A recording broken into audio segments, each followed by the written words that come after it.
Hey folks, and welcome to Whitney's workshop today, where Whitney, that's me, does crap taxidermy.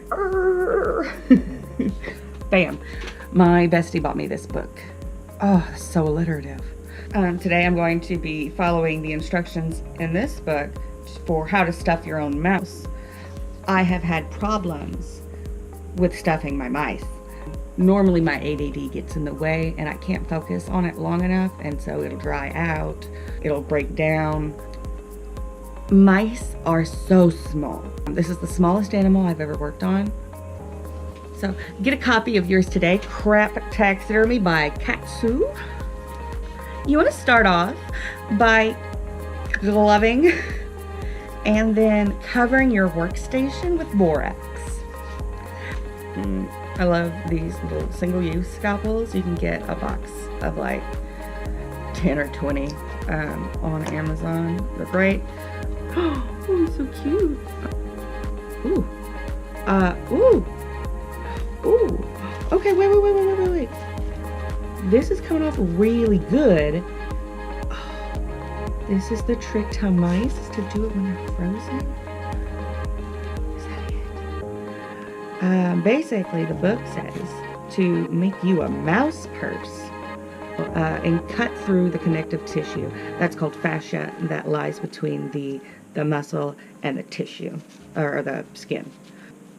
Leaving any meat on your skin will cause it to get hard, to warp. You want to go as slow as possible because accidents do happen. You want to try as hard as you can not to puncture or rip the hide. I wonder if I can air this. I'll just peel it back. Kind of like a little Superman sweater. Like, except it's a skin. I really like this frozen method. Another trick is to get borax and sprinkle it in the cavity, in the body cavity that you're opening up, to dry out anything wet and gushy. And at this point, there shouldn't be a lot of it because you really only get a lot of blood if you cut into the organs, which you really don't want to do. Ooh, look, it's a mouse purse now. Or kind of like the mouse is paragliding, because it's like got this little airy effect. One of the now I have got my little mouse purse. I guess that's why they called it that. You've got your muscles and your tissue separated from the hide itself, and now the skin is being held on only by the hands and feet, the tail, and the head. So the first thing we are going to do is cut off the head. Cuts through it. Oh shit! Okay, so as you can see, I accidentally cut through the hide instead of the fascia. It happens to us. I am going to go ahead and continue because we'll just see how we can fix it. Ugh. Using your wire cutters. We have now got an extreme rat purse. Once you get the arms all the way up to the wrist, ooh, see that there? And then we'll chop it off. Chop. Watch where you're cutting, because you could easily cut through the hide here by cutting too high. I have done that many a time. So we've actually left the very small hand intact inside the hide. We're going to do that to all 4 limbs. All right, onto the feet, and you want to be careful. Don't pull too fast. You could very easily pull the foot out. So just get down to the knee. If you do it very carefully, you can watch what you're doing.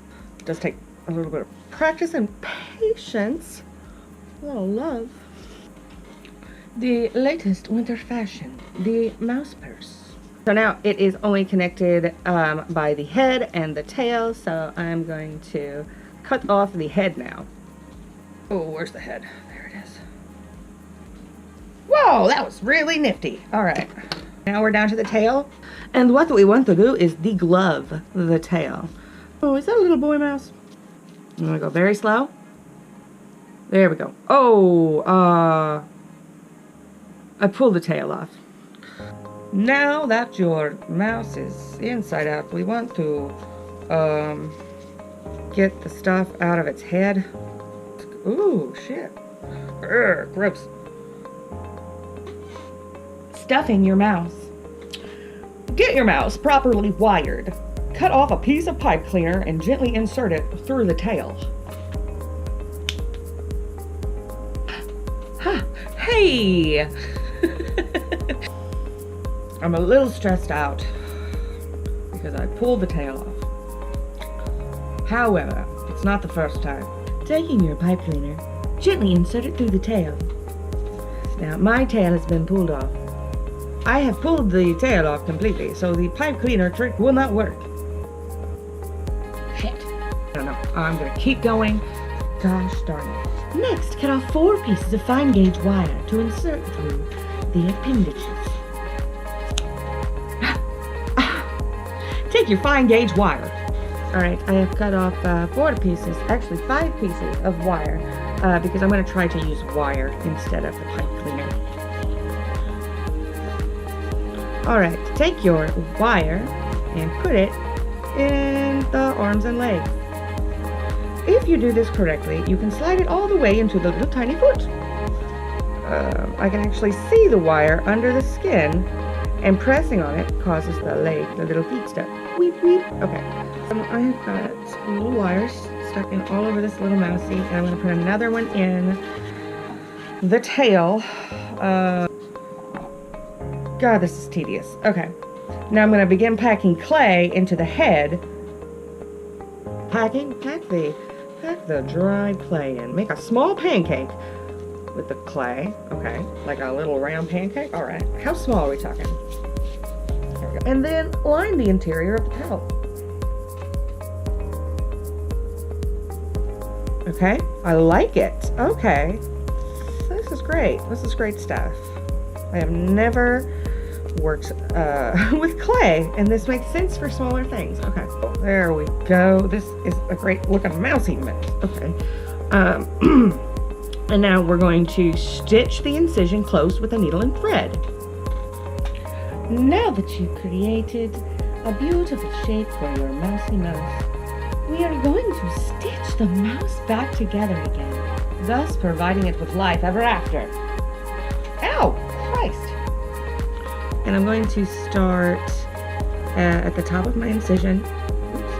I'm going to start sewing this little guy back together.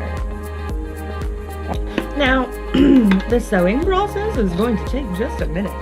So, what's a girl with ADD to do? Well, of course, I'm thinking about the next step.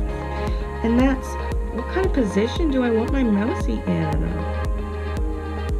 I can already tell that black thread was a silly choice. Oh, this little mess. Oh, I love the little wires in the hands. Is such a neat trick. Oh my god! Oh my god! I love it! I love it! I love it! I love it! Oh, thank you, Katsu. I've got this little goblet, and I thought that the mouse would look really cute sitting in there. I'm going to put the mouse in the goblet. I'm going to put on some eyes, and since mice are so small, I'm just going to get some of these little tiny pins. It would be great if I had 2 that are the same size. Okay, so I've taken 2 little push pins and I've inserted it to make eyes. I'm going to take clear nail polish, and I'm going to slick the ears down, because that will help the ears keep their shape instead of drying out. Oh, little ears are all coated. My first mouse taxidermy.